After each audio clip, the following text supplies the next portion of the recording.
협동홀로 김병훈 목사입니다. 우리 단상을 바라보고 인사 한번 합시다. 할렐루야. 말씀의 제목을 한번 받아주십시다. 왼수가 은인입니다.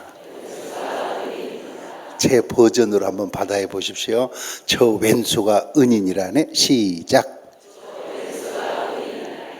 원수란 일반적으로 치명적인 피해를 입힌 사람, 원한이 맺힐 정도로 손해를 끼친 사람을 원수라 그럽니다.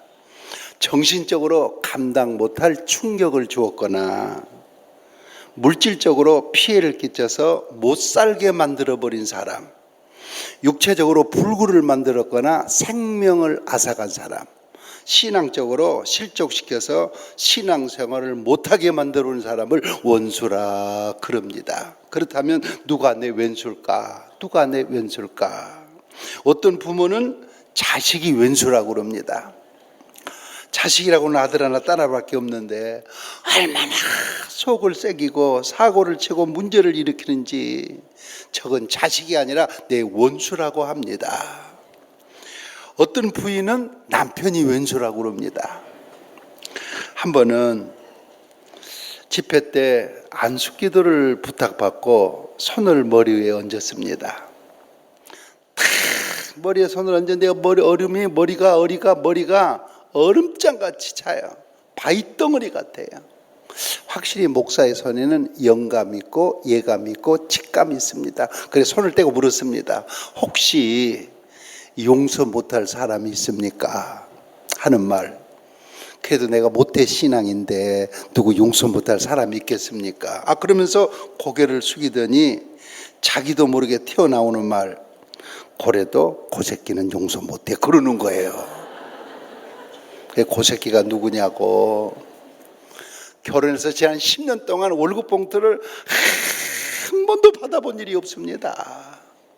그런데 남편이 허구한 날 술만 마시면 상습적으로 두들겨 패는데 지금도 내 온몸에 새파랗게 멍이 들었습니다.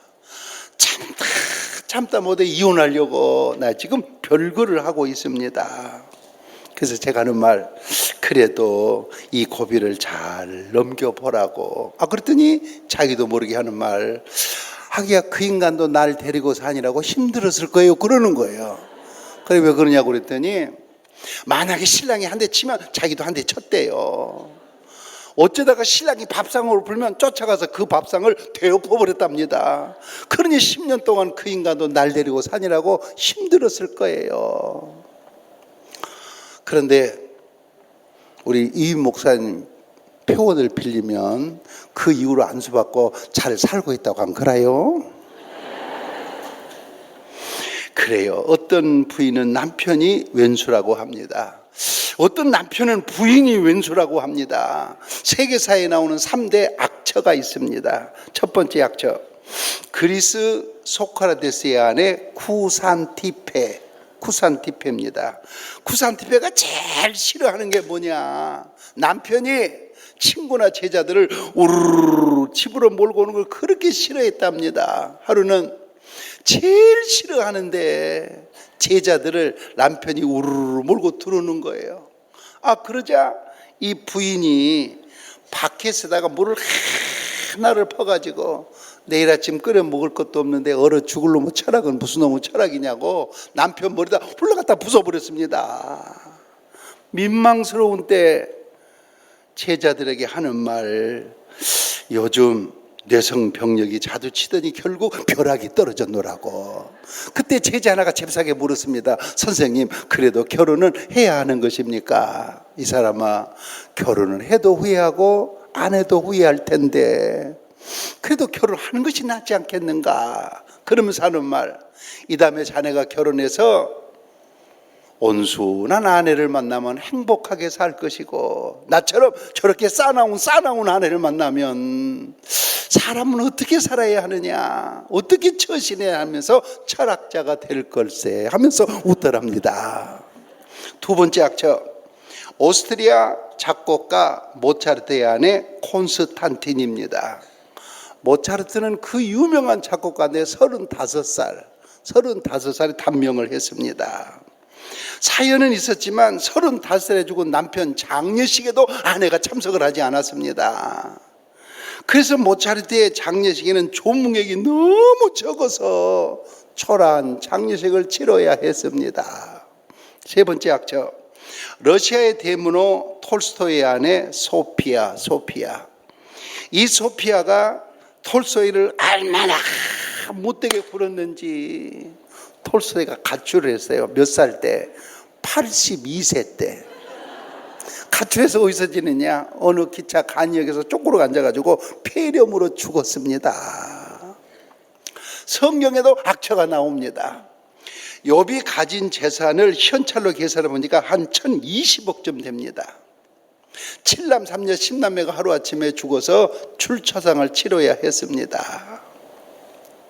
그 순간에 악창이 들었습니다.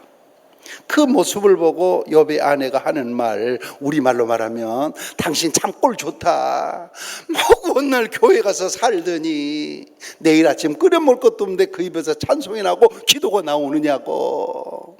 꼴도 보기 싫으니까 당신 믿는 하나님을 저주하고 나가서 죽어버리라고. 여러분, 이런 아내가 악처가지고 누가 악처겠습니까?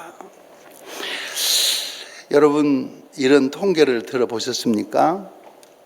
세계에서 결혼을 제일 많이 한 사람, 이혼을 제일 많이 한 사람은 몇 번이나 했을까? 기네스북에 미국의 한 남자가 결혼을 28번을 했습니다. 이혼도 28번을 했습니다. 결혼과 이혼을 56번을 했습니다. 나중에 이 사람 결혼식에는 부모 형제도 참석을 안 했습니다. 왜? 결혼하고 하루 반 만에 이혼한 때도 있었으니까. 29번째 장가를 갔습니다. 딱 장가를 가서 보니 그 부인이 누군고 하니 첫 번째 만나는 첫 부인이더랍니다. 우리에게 뭘 말해주는 거예요? 어지간하면 초강지체하고 그냥 사세요. 그런 뜻 아니겠습니까? 여러분, 그래서 예수님도 마태복음 10장 36절에 사람의 왼수가 자기 집안 식구니라 했습니다. 어떤 사람은 형제가 왼수요, 이웃이 왼수요, 친구가 왼수라고 합니다. 왼수는 아니지만 한 공간에 살면서도 눈을 안 주는 사람이 있어요. 말을 안 섞는 사람이 있습니다. 인사를 안 합니다. 전화도 안 받습니다. 만나면 피해갑니다. 원수 아닌 원수 같은 사람 모습으로 살아가는 사람들이 적지 않습니다.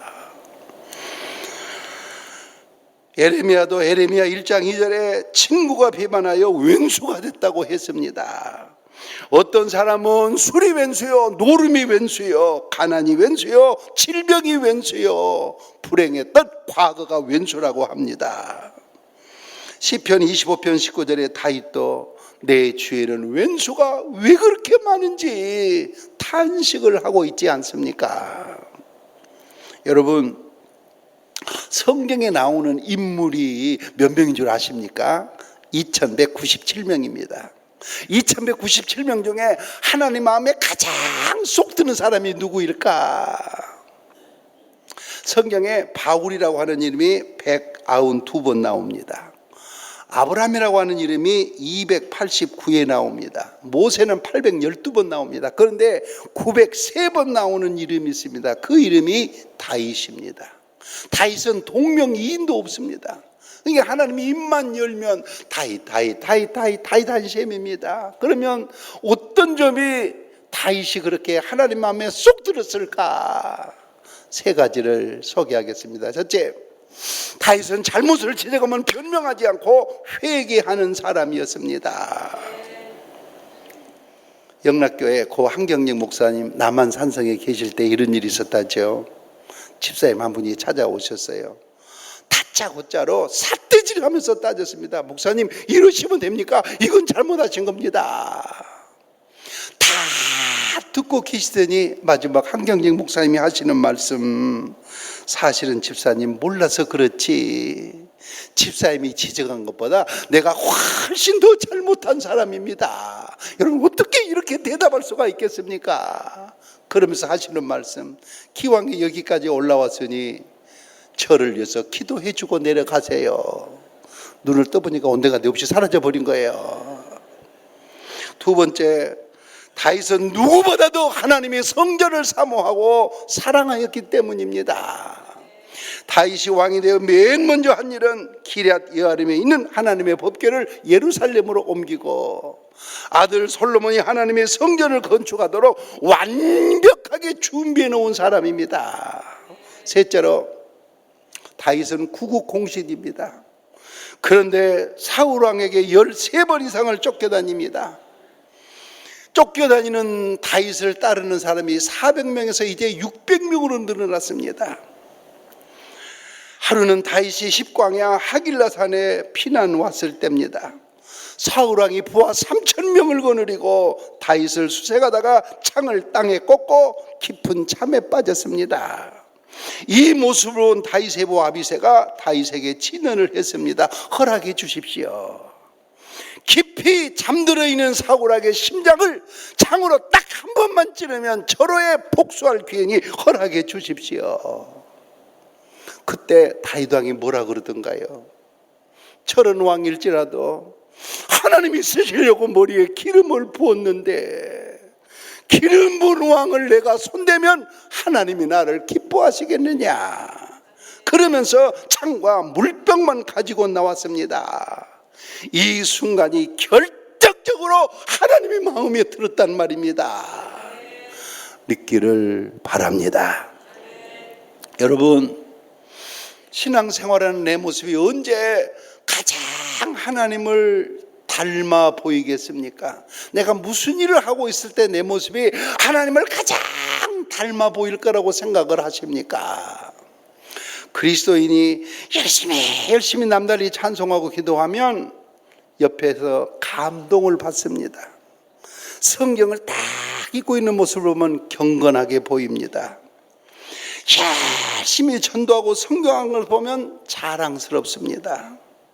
봉사하고 헌신하며 섬기는 걸 보면 보배 덩어리입니다. 주일날 은혜짜리 헌금하면서 은혜 받는 모습을 보면 존경스럽습니다. 여러분은 존경스러운 분들이십니다. 그런데 언제 내 모습이 가장 하나님을 닮아 보일까? 도저히 용서 못할 그 인간을 용서할 때 내 모습이 가장 하나님을 닮아 보인다는 사실을 잊지 마시기를 바랍니다. 할렐루야.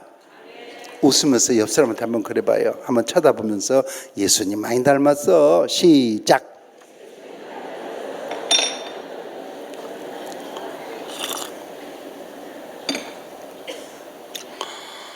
그렇다면 내 믿음의 길에서 내가 이 세상을 살아갈 때 혹 왼수 같은 인간을 만났다면 어떻게 해야 될까?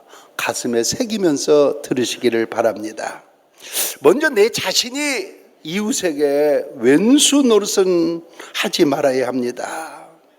행여나 남에게 정신적으로, 물질적으로, 육체적으로, 신앙적으로 치명적인 피해는 끼치지 않아야 합니다. 너무 심하게 갑질하지 않아야 합니다. 저 사람이 우리 아버지 왼수래, 저분이 우리 집안의 왼수래, 이런 소리는 듣지 않아야 하지 않겠습니까? 죄송히 한번 받아주십시다. 내 영혼아, 왼수 노릇은 하지 말자. 한 번 더 시작. 그렇다면 혹시 왼수 같은 인간을 만났다면 어떻게 할까? 어떻게 해야 될까? 먼저 죄송해요. 한번 받아주십시다. 저주는 하지 말자. 한 번 더 시작. 이 강대상에서는 좋은 예야만 골라서 해야 되는데 내가 이 대목을 설명하기 위한 것이니까 양해하시기 바랍니다. 어느 모임에서 회장이 사회를 보면서 일만 진행하려고 그러면 꼭 반대를 하고 깐죽거리고 심지어 회방을 넣는 회원이 있었습니다.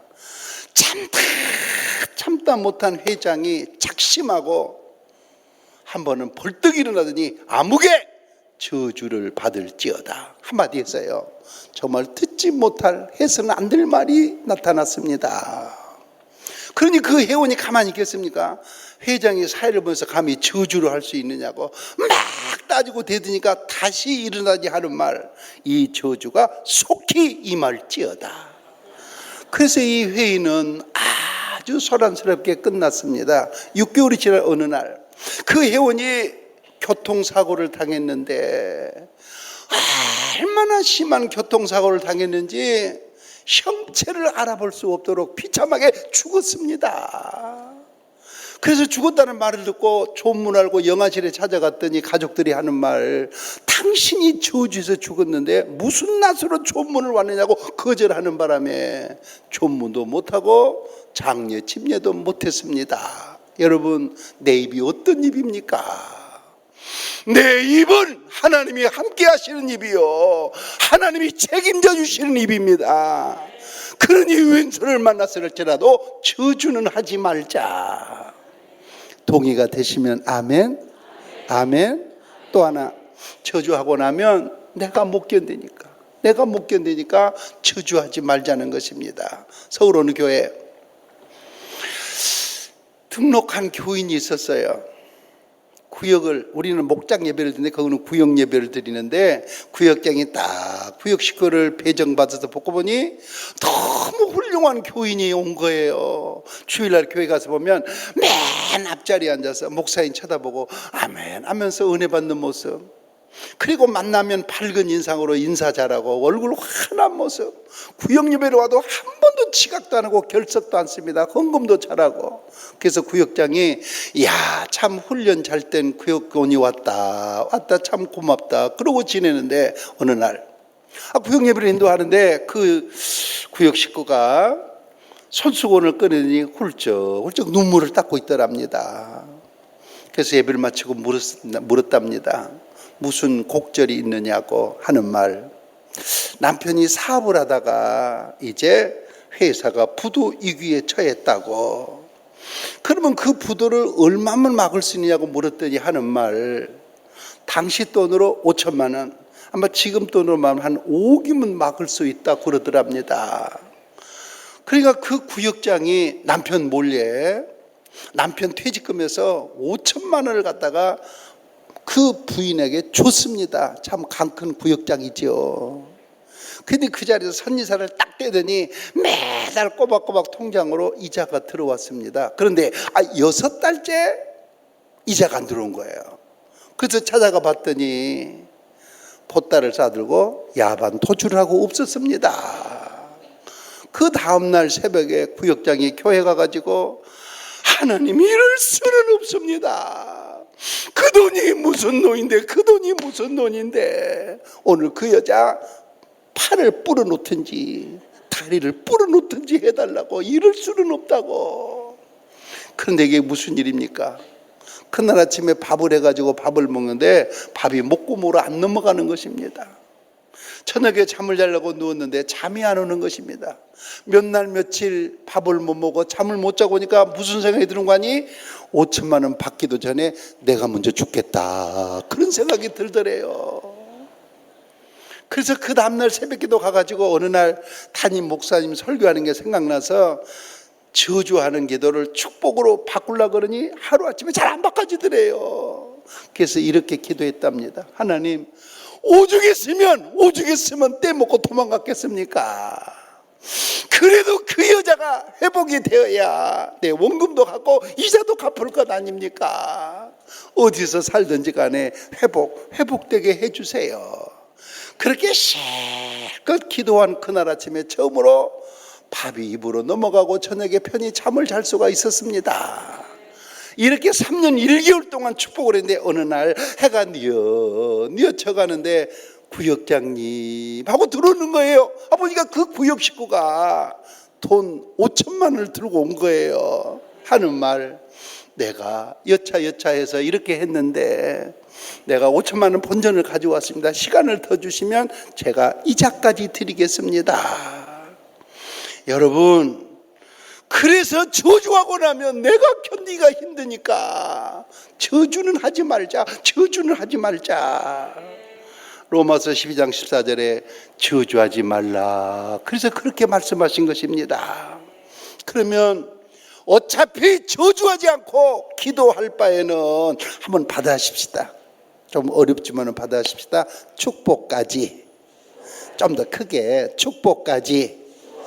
조금 더 크게 품어보기까지 하자. 품어보기까지 하자.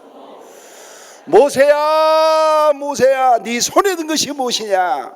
지팡이입니다. 80객 노인에게 꼭 필요한 건 지팡이입니다. 그 지팡이를 던져보아라. 던지는 순간에 뱀이 돼가지고 독을 품고 모세에게 달려들었습니다. 모세가 피했습니다.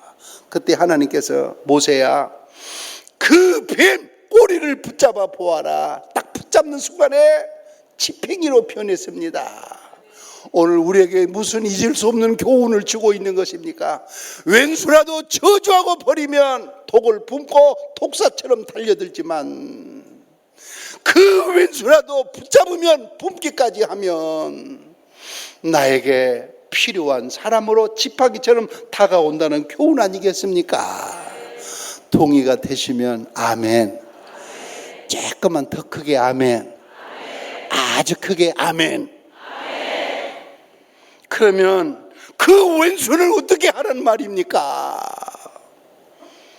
내가 어려서부터 믿었던 하나님, 내가 어려서부터 섬기던 하나님, 그 하나님께 왼수 감독은 완전히 막혀버리고 내가 해야 할 일은 용서하는 것입니다.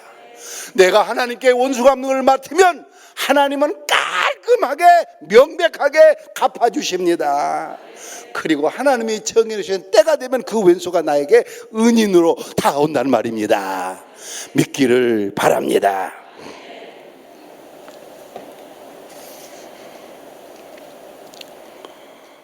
젊은 아빠, 참 좋은 아빠, 이 세상에서 둘도 없는 아빠 죽었습니다. 아빠 장례를 치른 엄마가 얼마 후에 어린 딸을 데리고 재혼을 했습니다.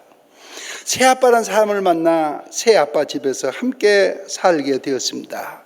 고등학교 다니던 어느 날 어머니가 외갓집에를 가자 새아빠가 이 고등학생 딸 방으로 들으니 갑자기 방문을 걸어 잠그는 거예요. 그러면서 이 새아빠가 강제로 성폭행 겁탈을 했습니다. 강간을 새아빠에게 당한 것입니다. 억장이 무너지는 순간입니다. 그런데 새아빠는 사람이 틈만 나면 성관계를 요구했습니다. 시달리다 못한 이 딸이 집을 뛰쳐나와서 방 하나 얻어가지고 따로 살고 있었습니다.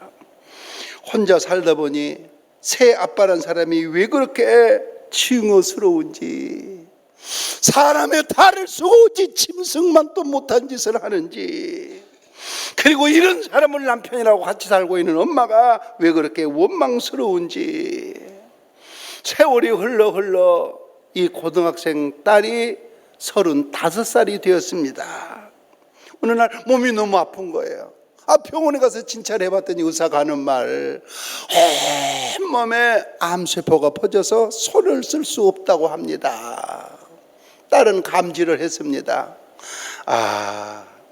이제 내 죽음이 가까웠구나. 이제 죽을 차례가 내 차례가 되었구나. 하염없이 흐르는 눈물을 주체 못하고 있는데 인생이 너무너무 허무했습니다. 그러자 어렸을 때 나간 교회가 생각이 나서 스스로 교회를 찾아갔습니다. 예배를 드리고 성경책을 한 권을 구했습니다. 성경을 쫙 읽어가는데 요한 마태복음 6장 14절 이하의 말씀이 딱 마음에 걸렸습니다.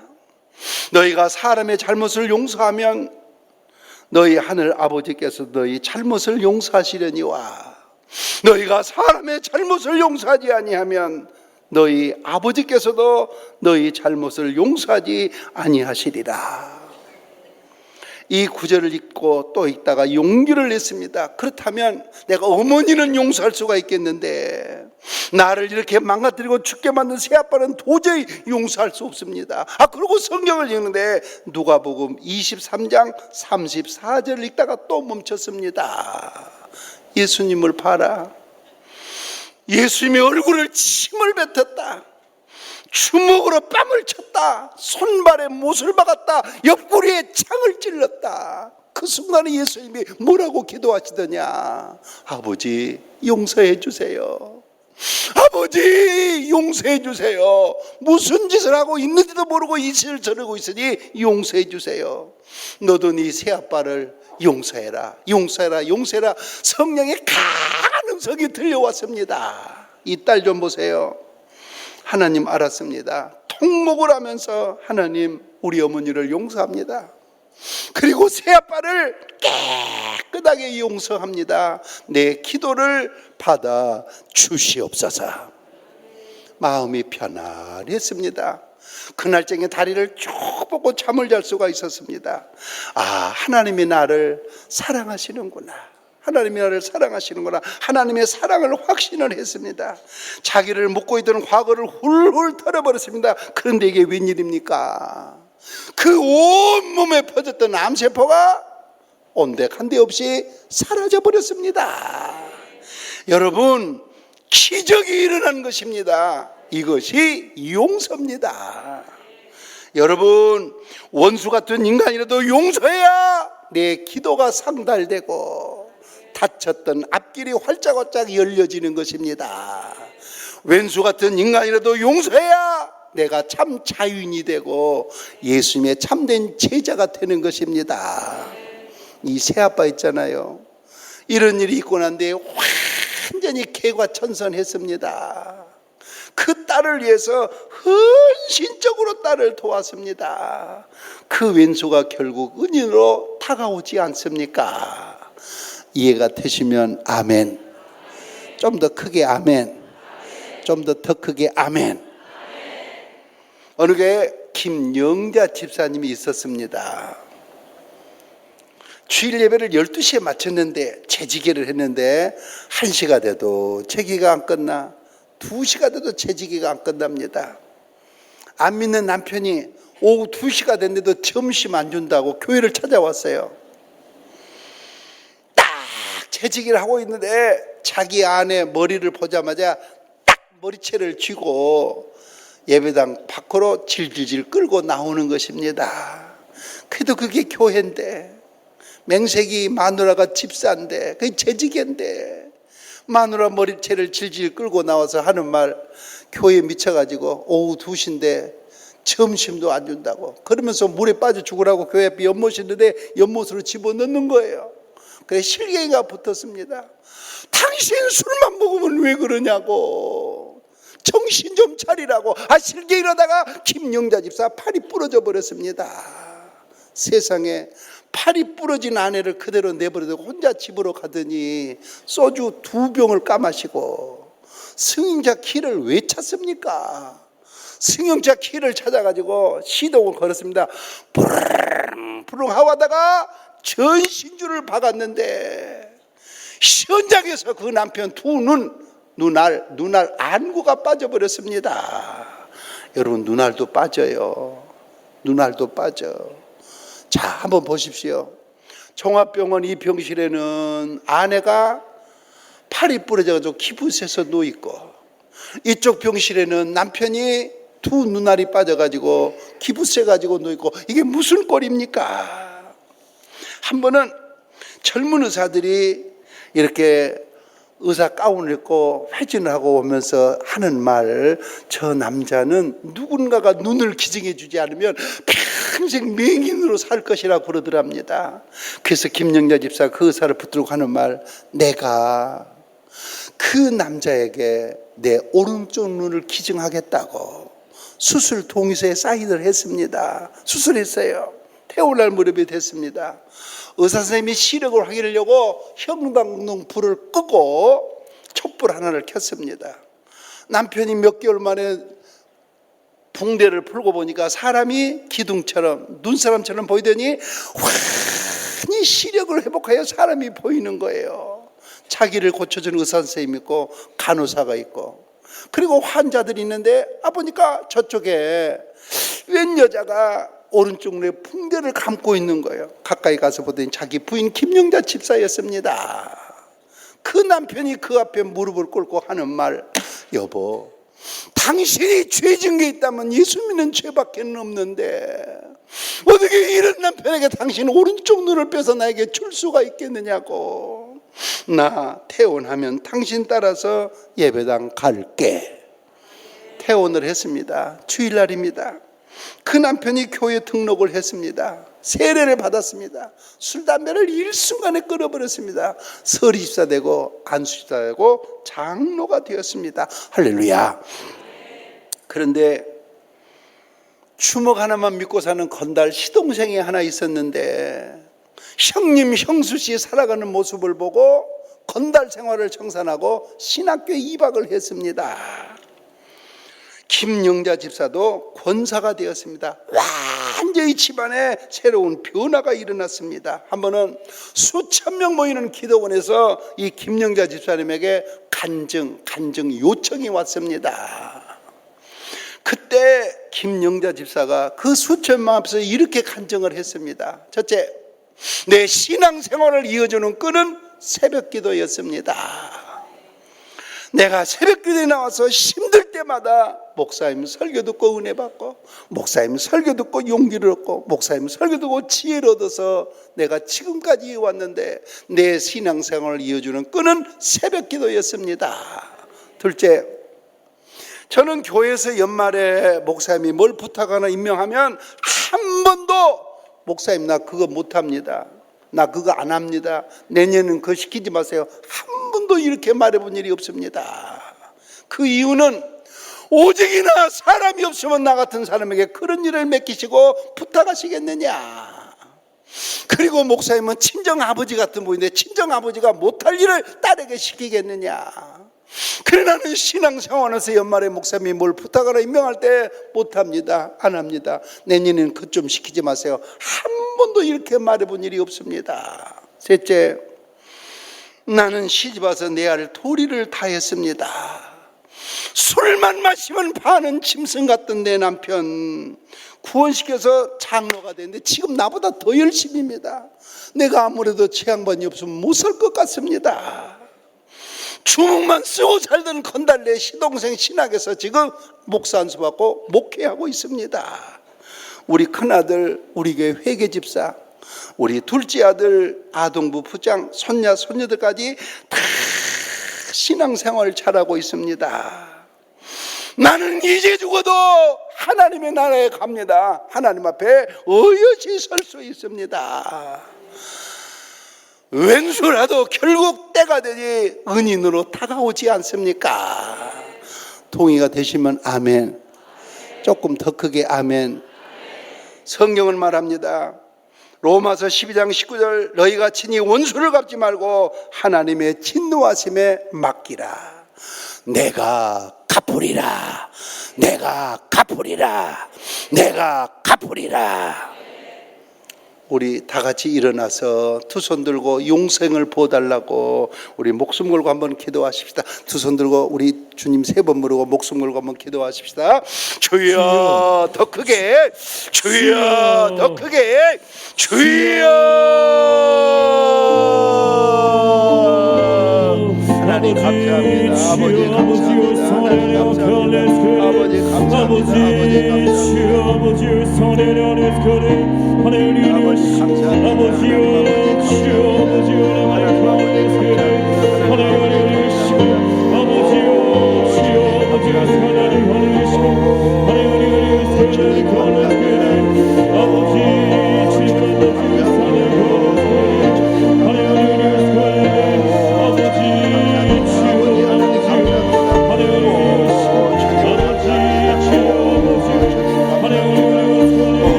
제 기도를 받으십니다. 오른손을 가슴에 얹으십시오. 하나님, 거친 세상 살다 보니 내 마음이 너무 좁아져서 마땅히 용서해야 될 사람인데 용서하지 못한 채 살아가고 있습니다. 하나님, 오늘 우리에게 필요한 것은 용서의 영입니다. 이 시간 용서의 영을 충만하게 채워 주시옵소서. 남편과 아내를 거듭 용서하게 하시고 부모님, 자식, 친구, 친척, 형제, 주의종을 거듭 용서하게 해 주시옵소서. 원수 갚는 것을 하나님께 깨끗하게 맡겨버리고 할 수 있으면 기도하고 축복하며 품을 수 있게 하시고 때가 되면 그 원수가 은인으로 다가오는 은총을 나리워 주시옵소서. 믿습니다. 믿습니다. 하나님, 남보기는 멀쩡한데 내 몸은 아프고 쑤시고 열나고 고통스러워서 가슴에 손을 얹었습니다. 이 시간 예수 그리스도의 이름을 명하노니 찌든 가난, 저주의 맥, 질병의 고통은 끊어질지어다. 끊어질지어다. 혈압, 세포, 신경, 피부, 호르몬, 이명, 근육, 인대, 힘줄은 온전케 될지어다. 정상이 될지어다. 하나님, 우리 주인자 목사님과 각종 암세포는 이 시간 이 순간에 사라질지어다. 소멸될지어다. 파쇄될지어다. 파쇄될지어다. 하나님, 의심, 거짓, 교만, 게으름, 섭섭한 마음, 시험, 불행은 떠나가게 하시고 온갖 상처는 싸매지게 하시며 문제는 해결되게 하여 주시옵소서. 잃어버린 참믿음, 첫사랑, 첫열심을 회복하게 하여 주시옵소서. 하나님, 갑자기 풍랑만 나 큰 소리가 나는 가정 잔잔해지라고 명령해 주시고 이방인이 있는 가정 인가기도 되게 하여 주시옵소서.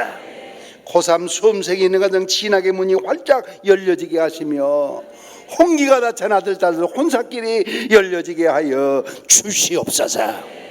직장을 찾고 있는 자들에게 평생 만족할 만한 직장을 선물로 주시옵소서.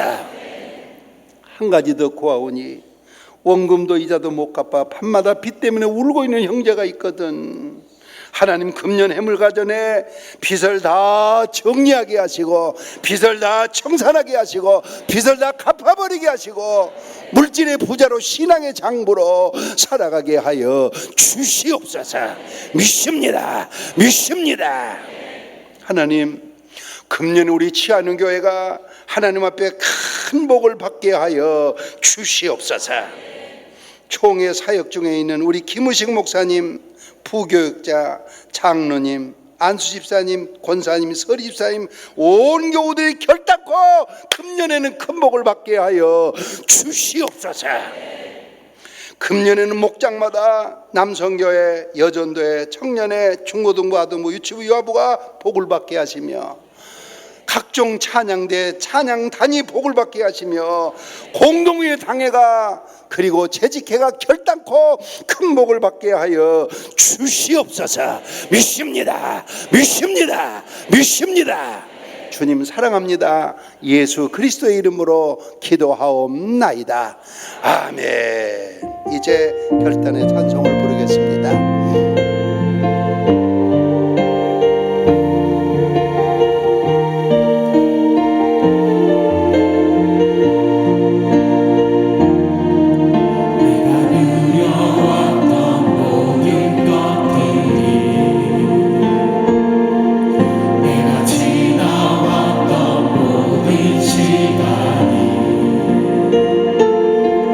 내가 걸어왔던 모든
여호와는 네게 복을 주시고 너를 지키시기를 원하며 여호와는 그의 얼굴을 네게로 비추사 은혜 베푸시기를 원하며 여호와는 그 얼굴을 네게로 향하여 드사 평강 주시기를 원하노라. 아멘.